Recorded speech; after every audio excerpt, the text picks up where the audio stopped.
So welcome back to another rebuild here on NBA 2K24 Next Gen. As we are slowly winding down the trading every player rebuilds, we have about 7 left, including this one, and today it's going to be the Charlotte Hornets. To put it nicely, the Charlotte Hornets are not a very good team. They're not a very good organization, but what they do have is some young talent that is definitely going to be fun to trade away. So our goal today is the same as it always is. We're going to trade away every single player on this roster before year one kicks off. No point in time at any of the players on the current team come back. And goals to win a championship, as crazy as that might sound with the Hornets. And of course, I do want to hear from you guys down below in the comment section. I know for a fact after this one, I have 6 of these left. I will read you off the teams right now. It is the Raptors, the Wizards, and the Pistons. In the East and in the West, it is the Jazz, the Trailblazers, and the Spurs. So if you want me to finish these up, let me know which team you want me to do, of course, with any other video ideas down below in the comment section. But yeah, this has been one of my favorite series. It always is every single cycle of 2K. And I am sad that it is coming to an end, but it just means we move on to the next thing. And I've been having a ton of fun with all these videos. And yeah, as always, thank you to you guys. I really do appreciate you. So without further ado, man, we definitely have our work cut out for us today.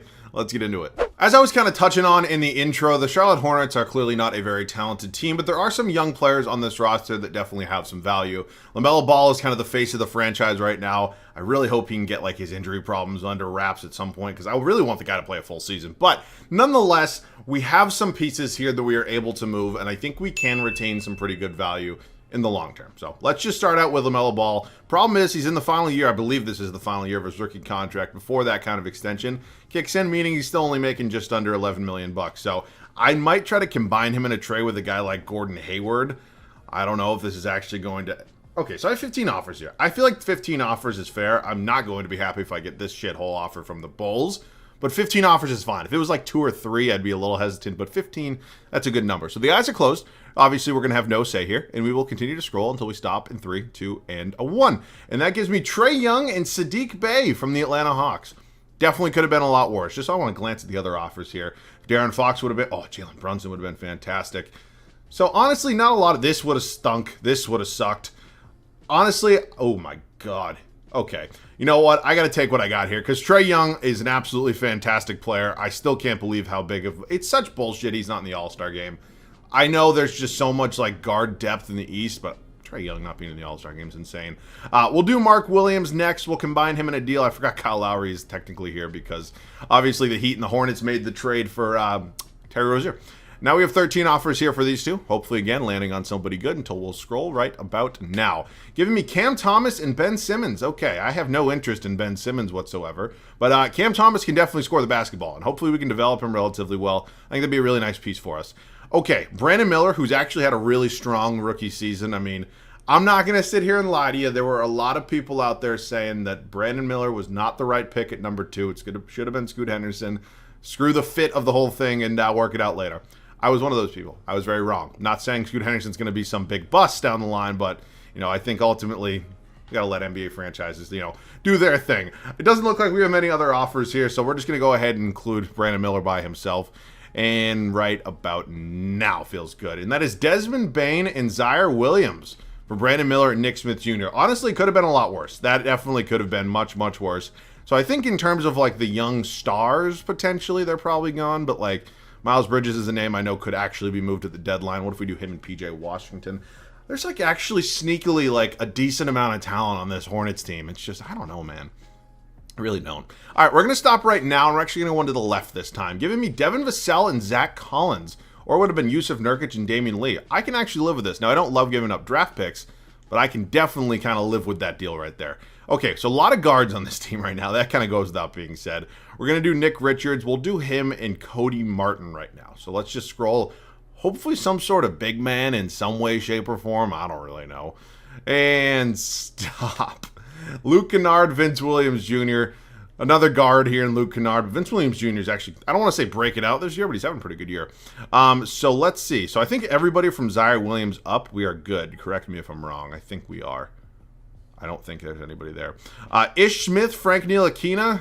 All right. I mean, again, nothing really exciting. We're not going to be getting into many players that are very fun right now, but we just got to do them anyways. Stop. Moses Brown, George Hill. Welcome to the team. Okay, let's just continue to kind of rattle through all these. Bryce McGowan's here. JT Thor's here. I was so high on James Bouknight. I'm kind of pissed that his career never really has taken off yet anyways. Stop. One to the right this time. Giving me Isaiah Levers and Anthony Gill, or it would have been Ray and Rupert and Frank Ntilikina, who actually can't come back, so I guess that's a good deal. Again, I know these are not really groundbreaking moves we're making down here, but you got to do them anyways. I think Book Knight might be the last guy. I could be wrong on that, but I think he actually is, so hang on, I guess. Book Knight, hopefully to get somebody here who's a little decent. Our final trade is going to be with the Memphis Grizzlies. We are going to take Victor Oladipo and Trey Jemison, who actually played against my Celtics last night. I'm horrible with name pronunciation, but Victor Oladipo, just another guard that we need. So I think we're all set. We're going to move some positions around, but ultimately, I think we're in a pretty decent spot. Dare I say this team could be better than the actual Charlotte Hornets? Now, I don't want to get ahead of myself because I definitely don't think we're any sort of playoff team or anything like that, and maybe we even are. I don't really know, but I think I'd definitely take this group over the actual Charlotte Hornets. So I went ahead and checked. Our first round pick is currently lottery protected. The San Antonio Spurs have it. Not sure exactly what deal that traces back to, but we don't technically have it, at least right now. Maybe we're a lottery team, maybe we're not. Trae Young, Devin Vassell, Desmond Bane, Ben Simmons, Zach Collins is going to be my 1 through 5. A little explaining here, kind of my thought process. I mean, I move Bane to the 3 a lot of the time when I end up getting him. Perfectly fine there. Maybe Vassell could also play the 3 again. Not too big of a deal. I moved Simmons from the backup 1 to the 4. He jumps up like 5 overalls. I'm going to play him there, try to boost the value.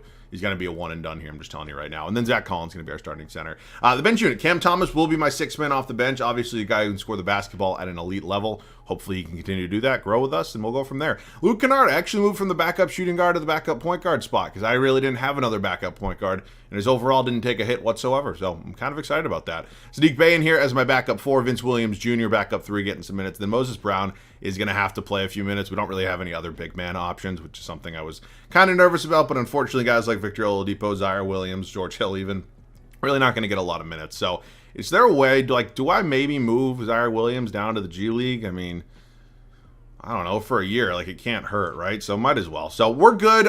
Again, I don't really know what to think of this team. I think there's a lot of different possibilities, anywhere from like maybe sneaking into the playoffs as like a 6 seed. I don't really know. So we'll find out. I'll see you guys at the end of year 1. The first season has officially come to an end. We finished with a record of 31 and 51, so I guess I was kind of wrong in my prediction. I thought maybe we sneak into the playoffs, play in something like that. I don't think that's going to be the case. Luka Doncic, 39 points. Yeah, he's your MVP. Victor Wembanyama, Rookie of the Year. CP3 made his way to Philadelphia somehow. He's your 6th man of the year. Victor Wembanyama, also your Defensive Player of the Year. I'm pretty sure I saw some statistic on Twitter that his like projection for like how good defensively he's going to be for his career is like legitimately, and I'm not just saying this, like off the charts good, which is insane. I'm pretty sure he's already surpassed Rudy Gobert in like one of his Defensive Player of the Year awards in blocks, like one of those seasons. I don't know. There's something insane about the dude. Most improved goes to Jalen Johnson. Definitely a possibility in real life. Clutch Player of the Year will unfortunately not be John Morant. JB Bickerstaff, Coach of the Year, Head Coach of the Cleveland Cavaliers. Okay, I just want to see where we fell. Where are we in kind of the landscape of the Eastern Conference? So we're the 13 seed here. Because, again, our pick is lottery protected, so we're actually going to be projected right now around number 4. Maybe could work out for us, because, again, we're not actually going to have it unless it's in the lottery, so I'll take it. Trae Young, 23 points a game, 2.5 boards, 8 assists. He was 51% from the field. Desmond Bane, Cam Thomas off the bench. You got Devin Vassell in here, Zach Collins, Sadiq Bey, Luke Kennard, Ben Simmons. I mean, Ben Simmons, honestly, 6 points, 9 boards, 5 assists. He's 49% from the field. It's actually not terrible. Did he shoot any threes? Please tell me you didn't. Oh, he shot a couple. How many did you shoot a game? Okay, less than. Okay, that's how many you made. How many did you shoot? Okay, you shot about half one. So basically one every other game, to put it simply. Rebounds per game is going to be Ben Simmons, and then assists was Trae Young. So clearly, 31 wins not going to put us in the playoffs, but it is going to put us in terms, hopefully a high draft pick, exciting offseason. We'll go from there. Is that a Cavs and a Lakers finals? Interesting. You got LeBron against his old team. Lakers go on to win it all. LeBron James at age 39. Oh, my God.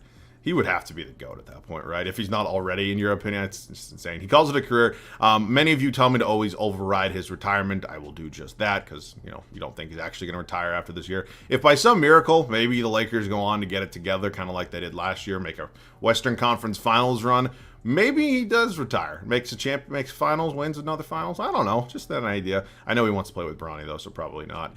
Draft lottery. This is obviously a very important moment for us. We are currently projected the 4th overall selection. I am hoping it stays there. It doesn't fall. 4 or, I guess, lower, higher, however you want to phrase it, is exactly what I need right now. Please don't shoot me down any lower.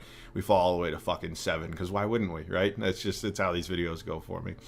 Okay, Steve Clifford, I don't necessarily think is a terrible head coach. I'm pretty sure he had a quote the other day that was like, we just don't have enough talent or something like that, or just it was something funny. I was like, God damn. But yeah, you know what? I'm gonna give Steve one more year because again, I don't necessarily think he's a bad coach. I don't know. He's been in a lot of shitty situations in his tenure in Charlotte, I'll say that. So the 7th overall pick is good. I wish it was higher, but it definitely gives us some options of what we could do.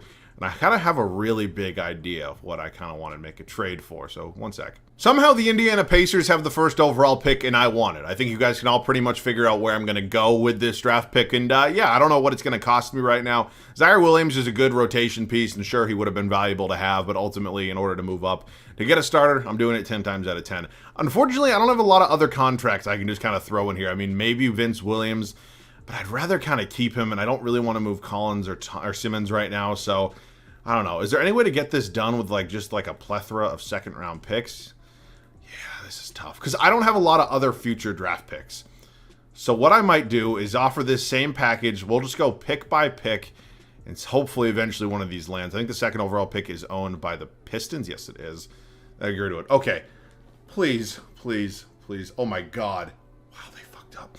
Meaning I have Alexander Sarr. We were looking for a center that we kind of needed for the future. No disrespect to Zach Collins. Really wasn't our long-term option. He's going to be a really good backup, though. And yeah, now basically in terms of starters, we just got to figure out the starting power forward spot. Sadiq Bey, I'd like to qualify. Amari Bailey, no. Isaiah Lever is probably... I'll qualify him. Why the hell not?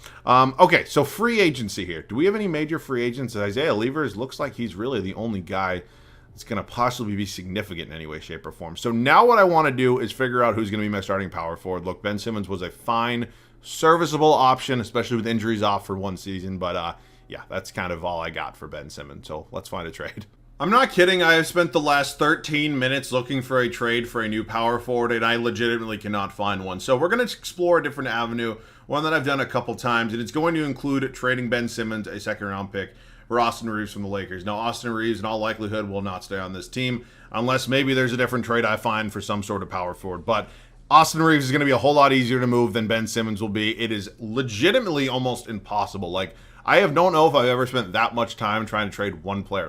Legitimately about 13 minutes it took me, and there's just nothing. So Austin Reeves, and I'll do a 1st and a 2nd. Is there a power forward out there who is at least somewhat competent that I can add to this team? There's a lot of good players I'm seeing, unfortunately. Okay, so a guy like Aaron Gordon. This honestly is probably as good as I'm really going to get. It was absolutely insane how hard it was to trade Ben Simmons, and I get it, but good Lord. So let's go ahead and pick up, where the hell is he? One more. Okay. Aaron Gordon, Hunter Tyson, whoever that is, for Austin Reeves' 1st round pick. Look, it's not my favorite deal in the world, but it lands me Aaron Gordon. I even tried to trade Simmons for Aaron Gordon. It just was not happening. It literally was not. And ultimately, I really didn't want to give anybody else here that was on this team. So you know what? I'm fine with it. Now what I got to do is figure out some of the rotation pieces, because we will have 2 big decisions come next offseason. One, Cam Thomas is going to be expiring, same with Luke Kennard. So maybe wouldn't mind finding a Luke Kennard trade for an actual point guard. We do him and Hunter Tyson. Is there a point guard or a power forward here? It's I don't know, gets me somewhat excited. I mean, Malachi Branham is here. I don't know. It's just not a lot of these get me very excited. I'm not going to lie to you. But you know what? At least Malachi Branham's relatively young. Only 21 years old, so fuck it. I guess we'll take him. Why not? Okay, now we got to sign a power forward of some sort. Kelly Olynyk. Caleb Martin's here. Can't bring in Cody Martin, but I can bring in Caleb Martin. So you know what? Might as well do that. Holy shit. Oh, wait, I forgot. We had Sadiq Bey. What am I doing? I don't need Caleb Martin. No disrespect. I literally forgot. I mean, that's how long it's been. Sadiq Bey is here. Is the game going to let me just automatically do this? It's not. Let's just see. So where's Sadiq Bey? And no? Okay. Well, he's restricted, so I can match whatever he gets anyways. We're all set. I'll see you guys at the start of year 2. We are ready to go here in year 2 in Charlotte. Last season, we won, 31 games. We had the 7th overall pick, traded up. Got a potential franchise center in Alexander Sarr.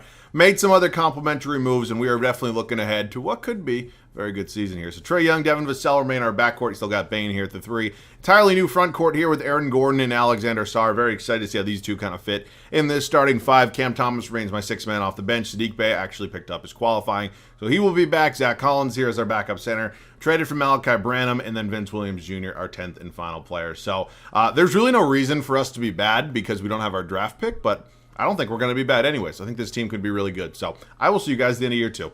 SGA is your MVP here at the end of the second season. We finished with a record of 46 and 36, which is definitely an improvement. Maybe not quite the jump I thought we were going to have. I thought we'd be 50 plus wins, but I'll definitely take positive progress. And hopefully maybe we can play upset in the first round. I don't know. Alexander Sarr does win Rookie of the Year for us. 14 points, 10.5 boards, 2.5 assists. I'd like to see that field goal and three-point percentage up a little bit, but again, I mean, he's a center. I get it. Well, field goal, you understand. Naz Reid, 6th Man of the Year. Victor Wembanyama is your depoy once again. Dyson Daniels, most improved. Steph Curry, clutch player of the year. Mark Daignault, head coach of the Oklahoma City Thunder, is your coach of the year. So where did we fall in the standings? We are the 6th seed. So we are in the playoffs. We have the 76ers in round 1. It's just going to be very interesting to see if we can actually make a little bit of a playoff push or if this team is like kind of capped out. I don't know. I'm interested. I am very, very interested. Aaron Gordon averaged 9 points a game. Kind of just full on took over what Ben Simmons was doing. Sarr, our rebound leader and assist is Trae Young. Okay. We have the 76ers here in the first round of the playoffs, who are probably a better team than us. You got Tyrese Maxey, Jaden Springer, Deshaun Tate. What the? Okay. Well, I mean, they definitely have the best player in the series, but other than that, I mean, I don't really know. Are they? All right, we're down 2-1 right now. We're down 3-1 right now, and we get bounced in 5. Okay. Big decisions are going to have to be made with what we do in regards to this team. What the fuck? The hell? Thunder go on to win it all, SGA. Okay, let's get into the offseason. This is clearly, I can't override LeBron's retirement again. So clearly we're going to have to go ahead and make some very big decisions about, you know, the coaching staff and, you know, the competent core that we have here. A lot of big moves coming up. We do not have our own first-round pick, and good, the 76ers have their first overall pick. God damn. I'm going to move on from Steve Clifford. Look, I don't necessarily think he was the problem. I just don't know if he was the solution, if that makes any sense. So looking at the options we have here, there are definitely some good ones. I mean, Underwood's here, Stauffer's here, Jason Kidd is here. I like Joe Mazzulla. Call it my Celtics bias. I'm going to offer Joe Mazzulla a contract. And then just because I know damn well it doesn't mean I'm going to get any of them, I'm going to offer, I guess Underwood will be kind of my final hope, if you will. Okay, Joe Mazzulla wants to come in. Call it my Celtics bias, call it whatever you want. I can rarely sign coaches that are actually NBA head coaches in this game, so when I have the opportunity to do so, I'm going to take it. So, Joe Mazzulla, welcome to the team. I think you're an upgrade. Okay, 8th overall pick in round 2, not really going to be used, so let's just swap it out for some future seconds. Let's head up to team player options right now. Aaron Gordon declines. Malachi Branham's going to be coming back. We actually have a lot of free agents. See Cam Thomas, I just qualified there. And yeah, I mean, I'm not going to let any of these guys just walk for nothing. I don't know if they're all actually going to be on the team next year, but got to make sure I do something here. Sadiq Bey will be the final guy. So we offer 3 contracts. We get all 3 guys back. Now it is time to likely make a trade or 2. We just pulled off a very big trade with the Los Angeles Lakers and added Pascal Siakam to this team. Honestly, I think that's a move that I like. We gave up Aaron Gordon and Sadiq Bey, basically every other draft pick we have remaining. But Siakam is definitely an upgrade that we needed and one that we were certainly looking for. So excited to have him here. I maybe considered a trade for Devin Vassell, just moving him in some way, shape, or form, him and Cam Thomas. But ultimately couldn't really find anything that I loved. Pascal Siakam, although we maybe gave up a lot of draft picks, I think is definitely an upgrade that we did need and definitely one that's welcome on this team. So in terms of who I could maybe sign as a replacement, as a backup power forward, Chimezie Metu may be my best option, but I think a guy like Larry Nance Jr., who can shoot the 3-ball, still relatively high overall, is good for me. So I know he's 32 years old, so we might see some slight regression, but I'm fine with it. I think it's going to be more than serviceable enough for maybe the final guy in our rotation. So we are all set. I will see you guys at the start of the third and final regular season. It's the final regular season for us here in Charlotte. We have yet to win a playoff series, and we have championship hopes and expectations heading in to what could be a good, bad, ugly, I have no idea season here. So Trae Young, Devin Vassell, who I'm really surprised the overall just hasn't moved at all. I've seen him progress up to like an 86 sometimes. It's just not happening today. Desmond Bane, Pascal Siakam was clearly a very big offseason addition. Then Alexander Sarr remains our starting center. The bench unit is pretty good. Cam Thomas, our 6th man here. Malachi Branham behind him. Zach Collins, Vince Williams Jr., and Larry Nance Jr. rounding out the rotation. So, you know, is it good enough? I don't know. I think it probably is relatively close. I think we're going to have to get lucky a few times, but I do like this team. I think there's definitely some talent here. And we do have a new head coach in Joe Mazzulla, so I'm excited. If things aren't working out, maybe I make a trade around the deadline, but I don't want to get ahead of myself. This team definitely has some excitement around it, if you will. I'll see you guys at the end of the final regular season. It's relatively rare that I make an in-season trade, especially in the final regular season, but we're just not there, ultimately. And Devin Vassell is really not playing really well. I mean, I don't really know, but he has to be moved. We're moving on from him. Isaiah Roby, I mean, these guys are just fillers, but him is he's going to Detroit, and Jaden Ivey and Isaiah Stewart are coming back here. We're going to get an upgrade at our backup power forward spot as we sit at 19 and 15. Look, I mean, it's not necessarily a terrible record, but I had to make some sort of move because I do want this team to win a championship. So I'll just kind of do this on the fly with you guys. You're going to be 21 there, 18, 15 here. So Collins 12, and then Vince Williams Jr. 10. Oh shit, I'm out of minutes. Okay, you know what? Maybe I'll just do what 2K suggests. Fuck it, you're going to play 8 minutes, and actually we'll do 10 and 10. That's fine. Okay, so this is the team heading into, what could be, hopefully, a championship season. I am a little bit nervous. I'm not going to lie to you guys, but I think a trade had to be made. As I mentioned, 19 and 15 right now. Now we'll see you guys at the end of year 3. This might be the worst final regular season I can remember in a long time. This franchise is completely fucking hopeless. I don't know. I considered making another trade after the Jaden Ivey move, but ultimately nothing would have fixed it. We were 43 and 39. I don't know what could have gone actually worse. I don't know. I really don't. I thought this team was way better than 43 wins. Maybe you agree. Maybe you don't. 43 wins is what it is. Luka, Cooper Flagg, Stephon Cassell, Victor Wembanyama, Collier, Luka, Rick Carlisle. I mean, I genuinely do not know. I really don't have any answers for you. We are a 6th seed once again, which is just... I don't know. I wish I could explain to you what I think is wrong with this team, but maybe there's just too many guys that can score the basketball, but I don't know. I've had this same formula in the past that has never gone this poorly. We have the Sixers in round 1 once again. I honestly hope we lose. I'd like this video to be over. I'm not going to lie to you. I'm not having fun right now. So, yep, let's just get through it. Hopefully go on to lose, because I genuinely don't know what it could have gone different. This team is just... I don't know. We do go to game 7 and we lose. Okay. I don't know. Sometimes there's just videos that go poorly. This was clearly one of them. I don't know. This is not a 43 win team, right? It's not. So that's 2K for you. This video was long and boring and painful, and I'm glad it's over. I'm not going to lie to you. I'm never doing a Hornets rebuild again. They fucking suck. That's it for me. I hope you guys enjoyed. Let me know what other videos you want to see down below in the comment section. As always, thanks so much for watching. I love you guys. I'll catch you guys all in the next one.